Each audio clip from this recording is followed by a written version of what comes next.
Salutations à vous tous, mes chers frères et sœurs en Christ. Bienvenue sur SPS Sauver pour sauver, dans la vidéo d'aujourd'hui.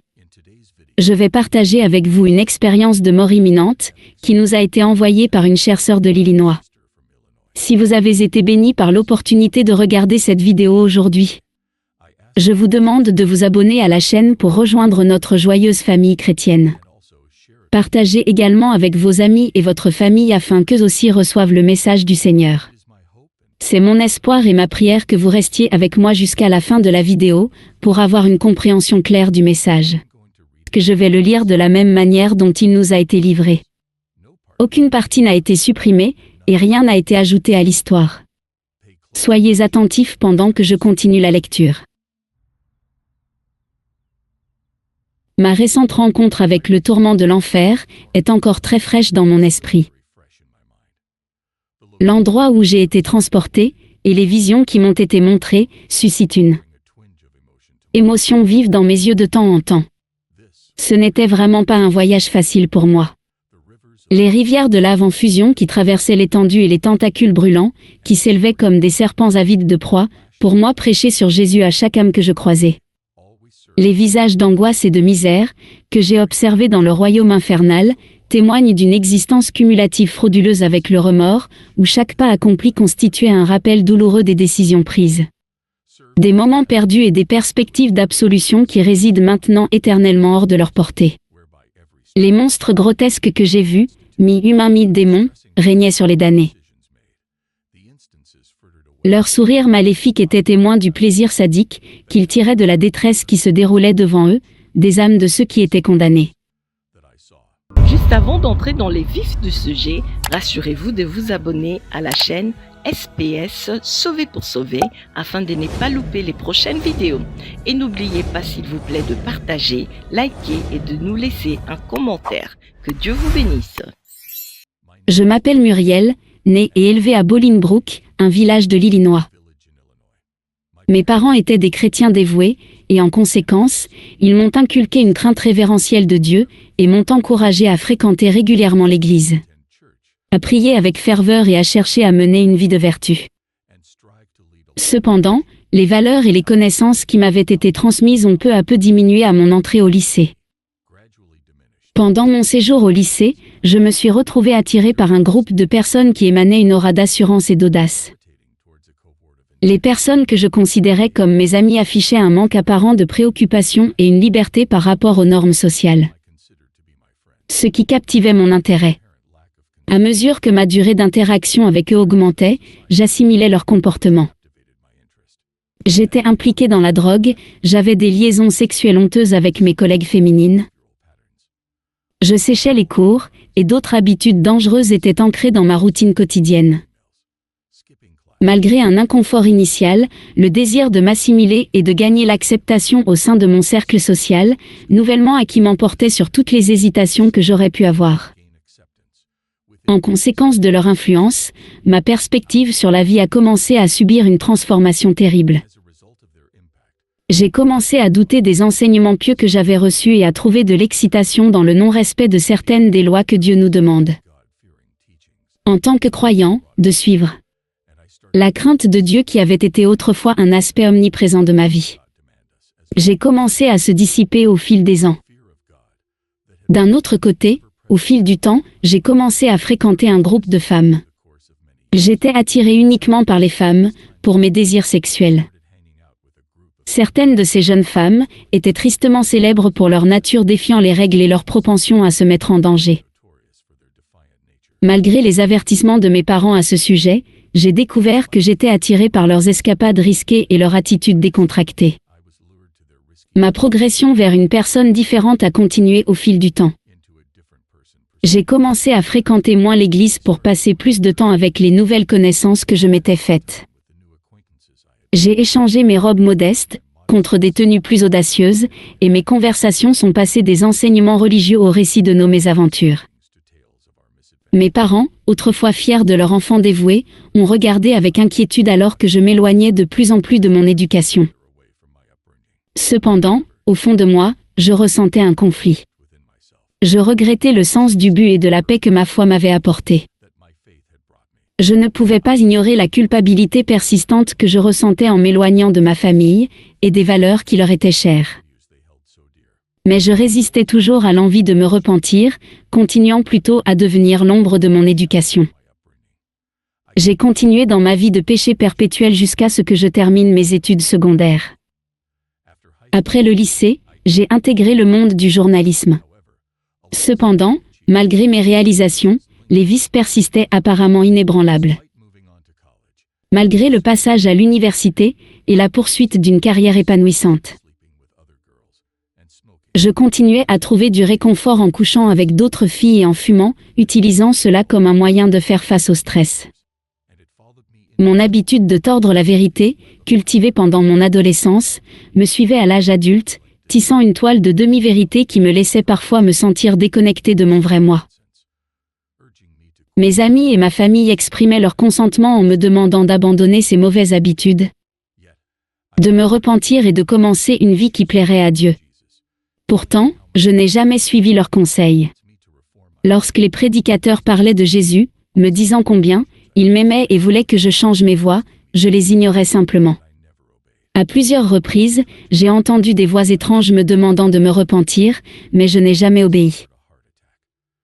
Un jour tragique, alors que je me préparais à partir travailler le matin, j'ai subi une crise cardiaque.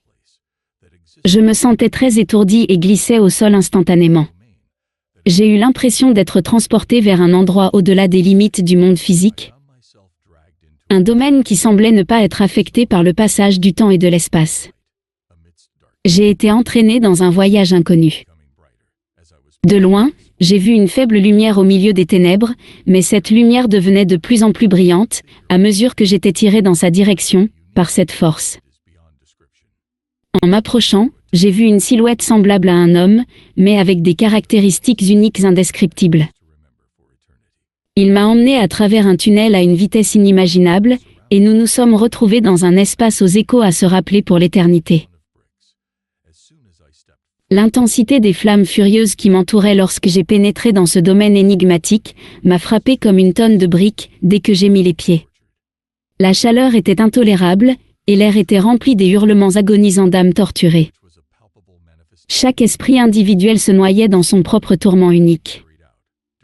Une manifestation palpable des actions et des décisions qu'ils avaient prises pendant leur temps sur Terre. Alors que les événements se déroulaient devant moi, je les observais avec un mélange de terreur et de curiosité. Les âmes se tourmentaient mutuellement dans les flammes, revivant l'agonie qu'elles avaient infligée aux autres par leur insensibilité et leur méchanceté. Ceux qui s'étaient livrés à leur cupidité et à leur égotisme étaient plongés dans une condition perpétuelle de restriction. J'ai vu des pasteurs autrefois vénérés pour leur prédication, mais pendant leur vie, ces pasteurs enseignaient sur la rédemption et le salut, mais leurs actes étaient loin d'être saints. Je les ai vus au plus profond de la fosse ardente. Ils imploraient pardon tout en étant engloutis dans un chœur de cris agonisants, mais le royaume infernal ne faisait qu'amplifier le tourment qui était déjà en eux. Aucune miséricorde n'était accordée par les flammes de l'enfer. Chaque seconde semblait être une éternité de tourment. Une boucle sans fin de misère et de réflexion sur sa propre situation. En voyant ce qui arrivait aux homosexuels dans la fosse de feu, je n'ai pas pu m'empêcher de fondre en larmes. Ceux qui étaient impliqués dans la drogue et le tabagisme souffraient vraiment. La fumée qu'ils avaient inhalée tout au long de leur vie semblait les envelopper, rendant difficile leur respiration et les conduisant à tousser douloureusement de manière excessive. Chaque respiration qu'ils prenaient semblait être un rappel des décisions malsaines qu'ils avaient prises dans le passé. Alors que je traversais le paysage infernal, j'ai rencontré d'autres personnes qui traversaient quelque chose de très similaire à ce que je vivais. Leur corps était fragile, et la misère qu'ils ressentaient en raison de leur choix se reflétait sur leur visage. Les personnes qui avaient commis la fornication étaient tourmentées par les voix de ceux dont ils avaient ruiné la vie. Chaque cri agonisant des victimes résonnant à leurs oreilles. Les flammes du remords les entouraient, servant de représentation visuelle du sentiment de perte dévastateur qui consume actuellement chacun de leurs cœurs. Ils étaient maintenant engloutis par l'obscurité qu'ils avaient précédemment cultivée dans la vie. Cela servait de rappel constant de la lumière qu'ils avaient éteinte dans la vie des autres. Le passage du temps n'avait aucun sens dans l'abîme de l'agonie, et les âmes qui y étaient logées étaient condamnées à passer l'éternité à répéter le même cycle de tristesse, de regret et de prise de conscience. Ils désiraient désespérément ma deuxième chance de rectifier les choses était déjà trop tard, un sentiment profond de compassion m'a submergé alors que je regardais ces événements se dérouler devant mes yeux. J'ai ressenti leur angoisse, leur déception et leur désespoir, comme si c'étaient les miens.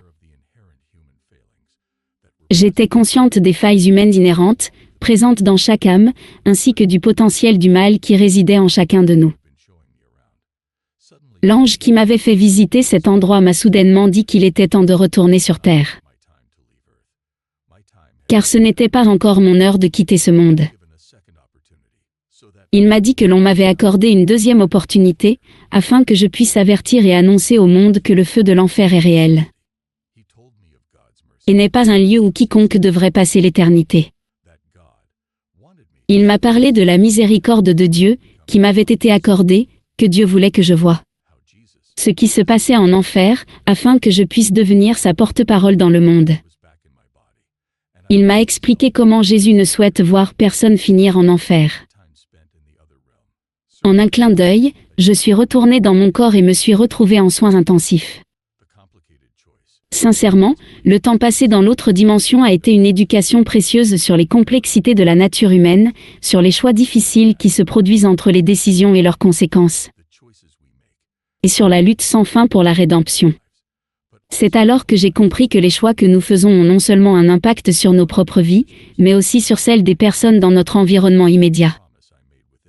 Frères et sœurs, j'ai partagé mon expérience de mort, pour tenir la promesse que j'avais faite dans mon cœur, celle de m'assurer que chacun que je rencontre sache que l'enfer est réel. Et n'est pas un bon endroit où être. Que tous ceux qui ne connaissent pas Jésus l'acceptent aujourd'hui. Et se repentent. Merci de regarder jusqu'à la fin. Aidez-nous à diffuser ce message dans le monde entier en le transmettant à tous vos amis et membres de votre famille. Si vous avez été bénis par ces enseignements, ces temps de louange et d'adoration, ces témoignages, n'hésitez pas à vous abonner sur cette chaîne SPS Sauvé pour sauver. SPS Sauvé pour sauver, l'évangile de Christ pour les saluts des âmes. Ici, nous témoignons de Jésus. Que Dieu vous bénisse.